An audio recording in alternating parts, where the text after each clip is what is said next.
Jax here from Legend Brands. Welcome to our final ride down the highway of spots and stains. In our first episode, we covered the difference between spots and stains. Then, we discussed what every cleaner needs to know about spots. Links to both are in the description below. Today, we're picking up where we left off to discuss what every cleaner needs to know about stains. Don't forget the fundamental difference. A spot adds a substance to fibers, whereas a stain adds a color to the fibers. Stain removal is a complete science in and of itself. To be successful at stain removal, you need to identify what type of dye was deposited on the fibers. There are two categories of dyes that are commonly found on carpet fibers today: organic or naturally occurring dyes, and synthetic or man-made dyes. Being able to identify which family of dye is the key in successful stain removal. Examples of organic dyes would be regular coffee, some red wines and teas.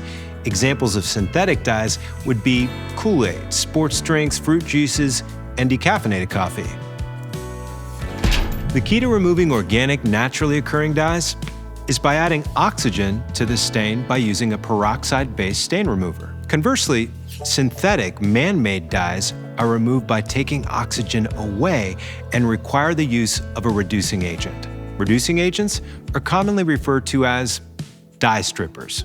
An easy way to remember this is oxidize, add oxygen, organic dyes, and strip or reduce removes oxygen, synthetic dyes. The chemical reaction that is occurring, depending on which product you are using, during stain removal is called either oxidation or redox. Oxidation is the loss of electrons or an increase in the oxidation state, while reduction is the gain of electrons or a decrease in the oxidation state. An easy way to remember the difference is oil rig, or oxidation is loss of electrons, reduction is gain of electrons. That was oil. Oxidation is loss, rig. Reduction is gain. See, when we're using an oxidizer, organic dyes, we are trying to remove the electrons that were added to the fiber by the stain. When we are using a reducing agent, synthetic dyes, we are trying to add back the electrons that were taken away by the stain. Stains sound complicated, huh?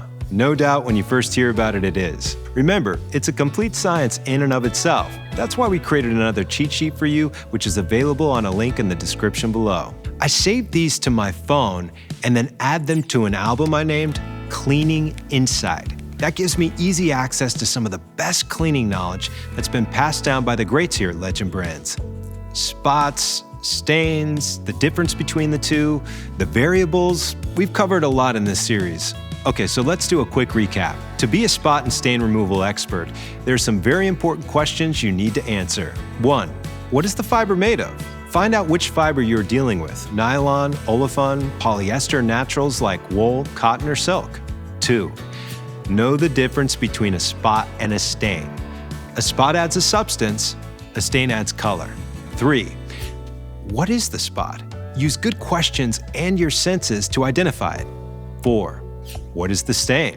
Organic or synthetic? Requiring an oxidizer versus reducer. 5. Are there pre-existing pH concerns? Take a pH reading on all spots and stains and neutralize if necessary. 6. Clean first and then post-spot anything that remains after cleaning. Petroleum-based or pigment-based like tar, oil, paint, even mustard require pre-spot treatment. And remember, communicate with your customer along the way. This is a referral business. We all need those 5-star reviews. Now, I'm sure you still have some questions, so don't hesitate to drop them in the comments below. And if you haven't already, be sure to subscribe. What a ride, Jax. You really are a spot and stain master. Hardly, but I'm glad to share some of the knowledge that's been passed down to me by the greats here at Legend Brands. Jax here. Until next time. Legend Brands.